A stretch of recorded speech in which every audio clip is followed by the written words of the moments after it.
So you pretty much just answered everything for me in that last in that last moment. Well, that was everything about everything. That was everything about everything. Yeah. Now it's just going to take a little practice.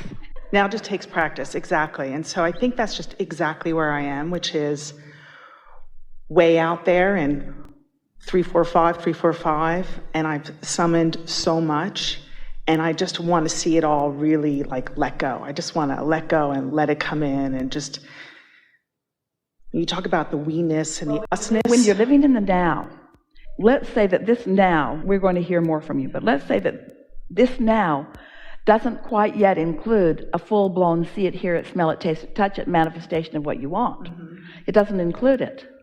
So what are you going to do? How are you going to approach this now that doesn't include it? Are you going to approach it with lack consciousness? Where's this stuff I want? Or are you going to look for what is there? You're going to look for what's there, or you're going to notice what isn't there. Because there was a little bit of that, I just want to relax and allow it, and the unspoken words were, allow it to develop into all that I want it to be. And we want to find a way to help you find and make peace and feel satisfaction with now. Because, now holds everything that you want. The now that you're going to live when the manifestation has happened does not have the potential of being richer and sweeter than the now before it has happened in terms of manifestation. You heard it, but did you hear it? This now that does not quite yet include the manifestation of the lover that you want or the money that you want in your bank account. This now holds all of the potential for satisfaction that the now will hold once the lover's there and the money's in the bank. Can you accept that? If you've come along with us, and we know that you have, in this discussion of this powerful now, because what is the satisfaction in any moment in time? What is the satisfaction of now?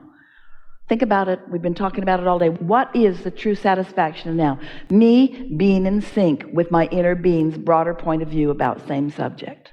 So my inner being understands something that I may not understand. My inner being knows that the journey started way before the $100,000 came in order to take me on a vacation. Mm-hmm. My inner being enjoyed the contrast, enjoyed that part of the journey. My inner being enjoyed the questions and me tossing things into my vortex. My inner being enjoyed that part of it. My inner being enjoyed watching law of attraction gather all of the aspects. My inner being enjoyed the gestation process of the vortex. My inner being enjoyed the momentum of the vortex getting more and more and more. And my inner being enjoyed watching me getting closer and closer and closer to being in harmony with it. And my inner being enjoyed me being in harmony with it. My inner being enjoyed that joyous now where I was in harmony with the vortex. In harmony with the vortex. It hasn't manifested yet. It hasn't manifested yet, but when I'm in harmony with what's in it, it's as good as if it is manifested. It's just going to manifest. It's like the subject, we've given you this story before. You're on your way somewhere. Esther likes to drive long distances. So 500 miles in this day is easy. 6 is even better. 7's even better. 700 miles in a day, ooh, what a good day that is. So much that you can see in a day when you've driven 700 miles. And even better if you get to drive day after day after day after day after day like that. And more beautiful things and more and more and more and more and more. And you're on your way. She's in San Diego and she's on her way to New York. Ooh, on her way to New York. On her way to New York. Not in New York. On her way to New York. Not in New York. On her way to New York. Where are you going? New York. Are you there yet? No. Are you there yet? No. Are you there yet? No. Are you there yet? No. Not in New York. Not in New York. Not in 5 days. Not yet in New York. Not in New York. Not in New York. Not there yet. Not there yet. Not there yet. Not there yet. So what?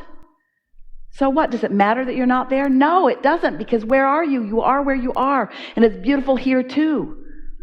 All the wonderful things that are going to be in New York are here right now. Everything that you're looking for in your manifestations is here right now.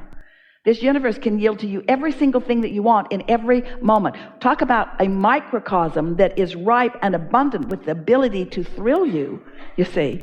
But if you're shortage consciousness about where you're not yet, then you've put yourself in a position where you're shut down and your now cannot yield to you what it has the potential of yielding to you.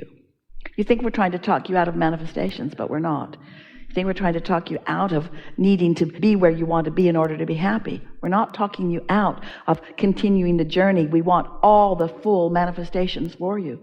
It is a delicious thing to be in a physical body and to come to an awareness of what you want, and to hold yourself in that place where it's lovely, lovely, lovely, lovely, lovely. And we acknowledge when the manifestation of what you're looking for occurs, that is the sweetest, sweetest, sweetest, sweetest experience.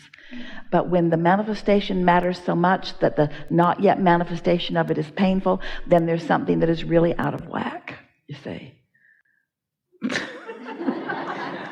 What more is there to say? I mean, it almost feels wrong to go back then into where I get stuck, because I really do get exactly what you're saying, and I really do like my now. And my now is pretty extraordinary, and I always really do end up getting where I want to go. But now I'm at this place and I understand better how I create, and it's not just me, it's a much larger group. So I was really intrigued by when you were talking about the we, the me's, and the usness, and the... That's one of the strong 5 points that we're wanting you to take away from this gathering. Because when you really get it, that you are part of a collective consciousness, and that all of you is being satisfied, and that all of you can get everything that you want, and that in your interaction with each other, that you're yielding to each other what you are wanting, then you realize that there's no possibility of you not getting what you want, that your receiving of something can in no way deprive anyone else of it. The vortex is that abundant, it's that nurtured, it's that understood, and it is that tended to. It's that powerful, it's that creative, it's that wonderful, it is that potential. But in order for you to get from the vortex what you deserve, you have to understand that the vortex is all of that. You see what we're getting at? You have to understand that it is that. Begin watching in the days that are coming those moments when you have true realization that you and another, or maybe many others, were served at the same time. Served at the same time. When before you felt that it was one or the other of us that could be served, because there's this sense that the pie's only so big, and if I get my big slice and somebody else gets their big slice, that after a while the slices will all be divided out and newcomers will not have access to any slices. And it is never like that.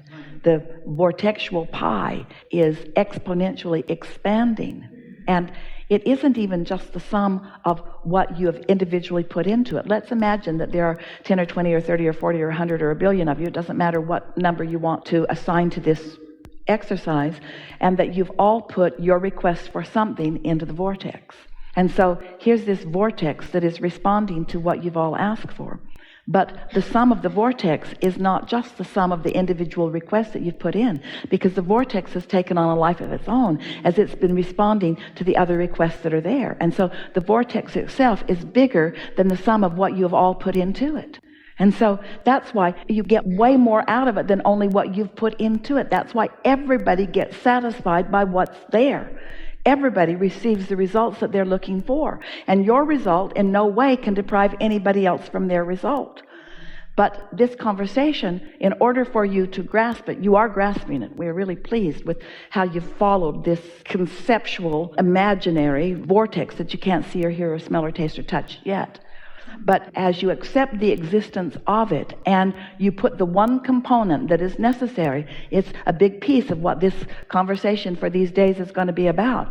As you work to foster your sense of worthiness, as you work to foster your sense of I like me, as you deliberately think thoughts about yourself and look for reasons to like yourself and take everyone else out of the equation, you just find, if you can, your relationship with your own inner being until you are trusting in the goodness that comes to you. The combination of that feeling of worthiness and what this exponentially expanded law of attraction-based vortex has to yield to you, you're going to find yourself walking through life feeling like the most blessed person that you've ever known, ever. It's that abundant, and your receptive ability is that great, but it takes some practice. And it's not going to be about only the big things that come, like the fortunes or the relationships or the empires or the whatever it is that you might have your sights on. It's the rendezvous here and there. It's the way you are touched. It's the insightful feelings that you have. It's your sense of well-being. It's your sense of placement in the world. It's your sense of understanding of the greater universe. It's your sense of who you are and how you came. It's your sense of continuity and continuum of who you really are. It's your bigness. It's your wholeness. It's your feeling of wholeness as you are moving about the world with others who are also catching on to their wholeness. And so when conscious beings like you who have found a way to be consistently whole begin rendezvousing with others of you who have consistently found how to be whole, then what happens in your individual experiences is that there's an exponential explosion, which is what you came for. Not to fix things that are broken, but to explore the boundaries of your ability to identify desires. Ooh, life is so good on planet Earth. We've enjoyed this interaction immensely.